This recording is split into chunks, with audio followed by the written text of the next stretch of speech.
may bata na hinawakan ng pantalon ko, hindi ako inihila niya ako. Sabi ko, anong anak, bakit?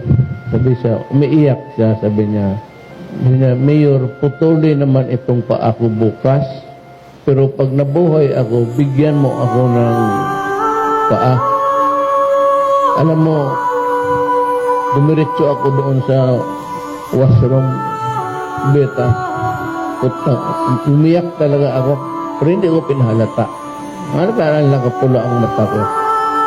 Binalikan ko ang bata, sabi ko, tandaan mo, pag wala akong maibigay sa iyo ng paa, itong isang paa, ipalipat ko sa iyo. Yan ang tandaan mo. Pre, pag napunta ako doon sa inyo, ikaw mag-alaga sa akin, ha? Magpagaling ka. Sir, salamat po talaga, sir. Huwag po kayo magbabago. Itlog. Ang importante yung ginapugiran mo ang hindi matanggal. Pag yan ang tinanggal, putang ina. Pati ako iiyak. Ang sabi ko kay Crisette, alam mo, si President Duterte, he's not just a name. He is not just a person. He is not just a president. He is a symbol of how we should love our country.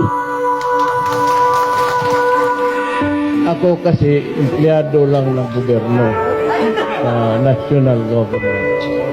And so whenever I see a crowd, of course, sa Pilipino lang ako nagbabaw.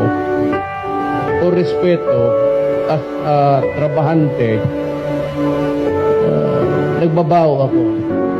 Ngayon po, sibilya na ako. Hindi na ninyo ako trabahante. Pareho-pareho na tayo. Pagbabay-babay talaga.